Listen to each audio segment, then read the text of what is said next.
Hello everyone. This is Saloni Kabra from 12 Minutes to CLAT. In today's video, we'll understand from where we can prepare for NLSAT, both part A and part B.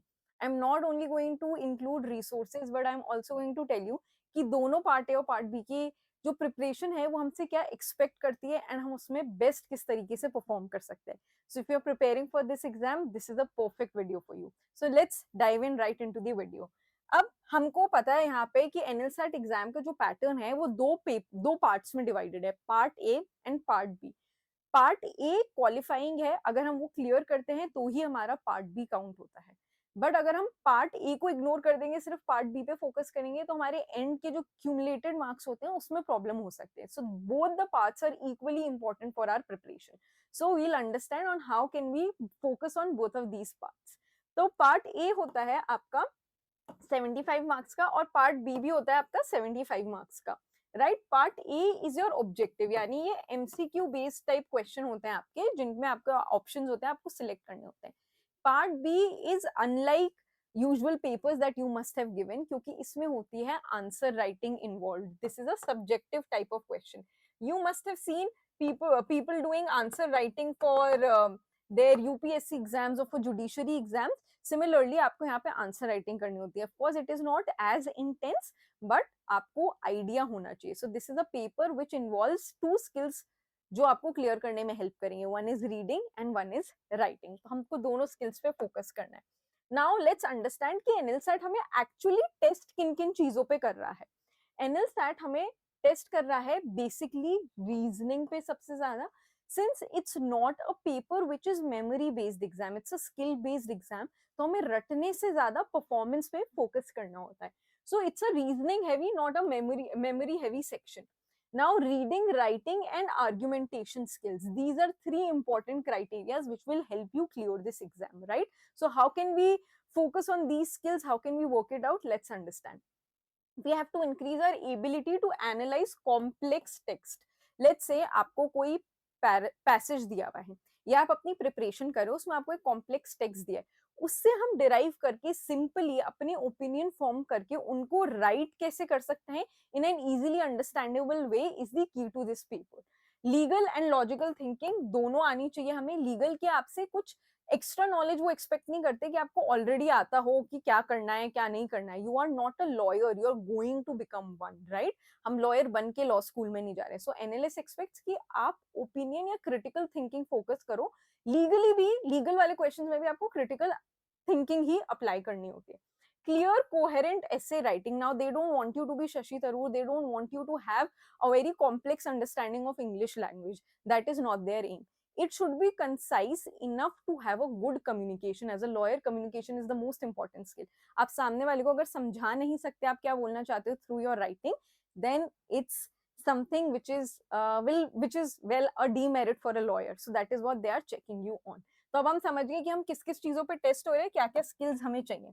तो सबसे पहले इसके लिए हमारे लिए important है reading. Right करने के लिए भी हमारे पास ओपिनियन फॉर्मेशन होने चाहिए. ओपिनियन फॉर्मेशन हमें रैंडमली नहीं आता. You are not going to get a dream on whether reservation is right or wrong. You need to read about it, you need to read about the pros, about the cons, and then come to an opinion which you feel is right. There's no right answer to an opinion. You can think that reservation is right, you might think it is wrong, but you have to justify your thinking. That is the whole point. So daily reading mein I would suggest you can pick up any newspaper. The Deccan Herald is also a good one. The Hindu and the Indian Express are most usually suggested by everyone, so they are very good options. The Guardian, New York Times, opinion section, इनके आप कभी कभी, let's say you are sticking with the Indian Express, फिर भी आप कभी switch करके the Guardian, New York Times, कभी इनको भी पढ़ सकते हो. So reading is an absolutely necessary time. For NLSAT, we feel that there is not a lot to prepare, and हमें लगता है हम end में कर लेंगे, but you actually need much more time than you actually think you do. So start with reading outright, then weekly deep reads. अब ये तो हो गई आपकी एवरीडे रीड. अब आपको वीकली डाइवर्सिफाइड रीडिंग की भी जरूरी है. You can pick up any novel, वो आपको राइटिंग स्ट्रक्चर देंगे, आपकी वोकैबुलरी इंप्रूव करेंगे. You will understand different opinion of different people. You can also read essays. Essays आपकी ईपीडब्ल्यू आर्टिकल्स में से आप पढ़ सकते हो, BBC long form explanation, scroll the print analytical pieces, या इयन एसे से भी आप अपने एसेज पढ़ सकते हो. This is a very very important part. Do not miss out on it.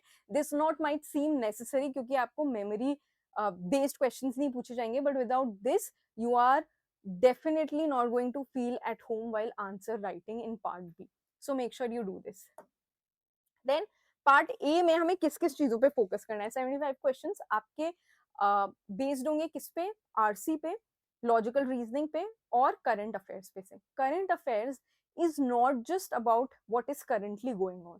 वो करंटली चीजों को पास से रिलेट करके भी पूछ सकते हैं और उसी करंट अफेयर्स के बेसिस पे आपके पार्ट बी के भी आंसर्स काफी सारे आंसर राइटिंग में हेल्प करते हैं. So GK is again a very important part जो आपको एवरी डे न्यूज़पेपर रीडिंग आपको उसकी आदत डाल के हेल्प कर सकता है. सबसे पहले आपको देना है पीवाईक्यू. कोई भी प्रीवियस ईयर क्वेश्चन पेपर आप उठा लो, उसको सॉल्व करने की कोशिश करो. वो आपको दिखाएगा कि आप पार्ट ए में एक्चुअली लाई कहाँ करते हो. Right, sometimes you think it's too scary but you realise okay इतना तो मुझे आता ही है, बस इतनी सी और मेहनत करनी है. So that will give you a boost of confidence. So first do a PYQ blindly without preparing anything. Just go for it. This is going to give you an idea. Then उसके बाद आप prepare करो और फिर एनएलसैट के sample papers दो. उससे आपको आइडिया लगेगा कि अभी आपका कहाँ, अभी और फ्लॉ कहाँ है या अभी और कितना आपको मीट करना है. लेट्स से आपको लगता है कि आपको x मार्क्स चाहिए बट अभी आप y पे हो, इन दोनों के गैप में 10 मार्क्स का. So you know where you want to work at. Now coaching mock test series, कोई भी आप रिलायबल कोचिंग से अगर आप उसमें इनरोल होते हो देन वेल एंड गुड. नहीं तो आप सिर्फ मॉक टेस्ट सीरीज में तो डेफिनेटली इनरोल हो. This will give you a competitive edge. And then LSAT की इंडिया प्रेप टेस्ट जो होते हैं वो आपके लिए एनालिटिकल रीजनिंग में बहुत हेल्प करेंगे. जीमैट की सीआर आपको strengthening, weaken, assumption, inference, conclusion, इस पे बेस्ड जो क्वेश्चंस आते हैं उसमें आपकी काफी हेल्प करेगी. देन क्लैट के लॉजिकल रीजनिंग या प्रीवियस ईयर क्वेश्चन पेपर्स देख सकते हो, पैटर्न रिकॉग्निशन उनको, उसमें आपको आर्ग्यूमेंट्स का बहुत आ जाएगा. आप इलियट के प्रीवियस ईयर क्वेश्चन पेपर और क्लैड के प्रीवियस ईयर क्वेश्चन पेपर पे फोकस कर सकते हो. बाकी नथिंग लाइक जीमैट क्लब. हो सकता है उसका लेवल थोड़ा सा आपको हाई लगे but it will give you a very good edge and will tell you how to prepare for the exam. कुछ कुछ बुक्स जो आपकी हेल्प कर सकती है पार्ट ए के क्रिटिकल रीजनिंग में, वो है आपकी लॉजिकल रीजनिंग की M K Pandey and R S Agarwal. I personally feel कि जीमैट के और एलसैट के क्वेश्चंस करना should be appropriate. You shouldn't have to unnecessarily invest in a book, but if you feel like you must then you can go for these ones. Legal reasoning में आपको पढ़ने की, रटने की कुछ जरूरत नहीं है, but if you want to be aware कि कैसे प्रिंसिपल बेस्ड क्वेश्चन सॉल्व करने हैं, उसके लिए भी आप पीवाईक्यूज कर सकते हैं. क्लैट के 2020 से पहले वाले है ना, 2020 के पहले वाले पीवाईक्यूज आप सॉल्व कर सकते हैं प्रिंसिपल बेस्ड लीगल क्वेश्चंस के लिए. दो आपको उसकी जरूरत नहीं है क्योंकि वैसे क्वेश्चंस पूछे नहीं जाते हैं, but that might help you form an opinion. Right, आपको लीगल में बेसिकली आंसर राइटिंग करनी होती है जिसमें देयर इज नो राइट और wrong. So it's actually like critical reasoning. But if you absolutely feel like आपको थोड़ी सी नॉलेज होनी चाहिए, आप L and L R by Wiley पढ़ सकते हो या आप कोई भी वीडियोस देख सकते हो जहाँ आपको कॉन्स्टिट्यूशन, फंडामेंटल राइट्स, इन सब चीजों का बेसिक आइडिया मिल जाए. Then for GK universal Arihant आपकी स्टैटिक जीके पे आपके काम करेंगे. Then you should read monthly current affairs compendiums. But also remember monthly current affair compendiums is like a short form of information जो आपको बता रहा है कि लेट्स से ओलंपिक में इंडिया ने 7 गोल्ड मेडल जीते थे, बट वो आपको उसके पीछे की रीजनिंग नहीं दे रहा, which is more important for you as an LSAT student. ये आपका मेमोरी बेस्ड नहीं है. जीके में आपको आंसर राइटिंग करनी होगी. So there is no alternative to newspaper reading and essays reading. Compendium उसका एक सब्सटैंशियल साइड पार्ट बन सकता है but can not completely take it over. So also remember this. Now आते हैं हम पार्ट बी पे. पार्ट बी है आपका आंसर राइटिंग. तो इसमें हमें क्या क्या प्रैक्टिस करनी है? Analytical essays, opinion in the essays and issue based writing. आप एक आईरैक मेथड में आंसर्स लिखोगे. If you want a detailed video on what IRAC method is, you can let me know in the comment box. उसमें आपको answer writing करनी है. So now we are going to use these resources to learn the structure on how to write an answer. Answer writing में what we write is also as important as how we write it. So UPSC के main model answers देख सकते हैं. Of course the level is not going to be that much but it is going to help you. आपके opinion aids जो होते हैं the Hindu या scroll में, वो भी ओपिनियन बेस्ड राइटिंग होती है. वो भी आपको हेल्प करेगी किस तरीके से लिखा जाता है. So those are very very important for you. Then आप डेटा, एग्जाम्पल्स, आप काफी सारी चीजें देख सकते हो जो आपकी आंसर राइटिंग में हेल्प करेगी. देन आपके प्रैक्टिस टूल्स क्या होंगे जो आप एवरी डे करोगे. 25 मिनट दोगे आप खुद को, टाइम्ड एसेज लिखोगे.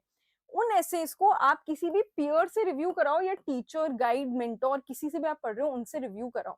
Let's say if you are in a position where you have nobody to review it for you, chat gpt or any AI tool is going to come for your help. आप वहां पे अपने review करा सकते हैं. And then grammar में क्या problem है, सेंटेंस स्ट्रक्चर में, was your answer writing clear और नॉट, उस पर फोकस कर सकते हो. These AI tools are infamous for actually just telling you are right at every point. So just ask them to be critical, ask them to analyze it like a mentor. If you have no one, this is going to help you a lot. But I would still say a human or a peer review is much better, because they are going to tell you how a human feels when they are reading your essays, because in the end a human is marking you. So that is the priority. But of course you can't trouble everyone, because I would suggest that you should write essays every day, right. तो उन everyday assess के लिए आप of course किसी AI tool की help ले सकते हो. अब आपको ये टॉपिक्स कहाँ से मिलेंगे? Every day there's a controversy going on. You can either read in the editorials about it, newspaper. You can follow certain people that you feel are enlightened with various opinions on either YouTube or Instagram, and you can write about it. Or you can join a coaching, or you can ask somebody to test you on it. That way is definitely going to help you. Then आते हैं हम कि भाई हम किस तरीके से final अपना चीज को पूरा बाइंड कर सके. So always remember, NLS is not testing you on legal knowledge, but awareness helps with essays. So legally हमें पता नहीं होना चाहिए कि आर्टिकल 14 एग्जैक्टली क्या कहता है, but it talks about right to equality. And how is right to equality related with, let's say, gender inequality in personal laws, right. Different religious personal laws कैसे इंपैक्ट करते हैं आर्टिकल 14 को, वहाँ follow हो रहा है या नहीं हो रहा है, इस चीज पे आपके ओपिनियन बेस्ड काफी काम आएंगे. फॉर एग्जाम्पल आपको यूसीसी के लिए बोला गया है कि क्या यूसीसी नेशन वाइड एप्लीकेबल होना चाहिए या नहीं, तो आपको पता होना चाहिए जिन स्टेट्स में वो अप्लाई हुआ है वहाँ के क्या ड्रॉबैक्स हैं, क्या नहीं है. देन आप इन सारी न्यूज के बारे में पढ़ सकते हो, लाइव लॉ ले सकते हो, बार एंड बेंच के बारे में, PRS legislative research, constitution of India, of course आपको आइडिया देगी कि किस तरीके से चीजें होनी चाहिए. सो आप इनको आंसर राइटिंग पे बहुत फोकस करना. अगर आपको लगता है स्टार्टिंग में 200 टू 250 वर्ड्स आप नहीं लिख पा रहे हो लिमिटेड टाइम में, देन आप अपने आंसर्स को रिस्ट्रिक्ट कर सकते हो 170 टू 180 वर्ड्स पे. धीरे धीरे जैसे आपकी रीडिंग बढ़ेगी वैसे वैसे आपके आंसर्स भी बेटर होते जाएंगे. If you want a detail video on how to do part B answer writing और on part A, please let me know. This was just to give you an idea on what resources you can go for.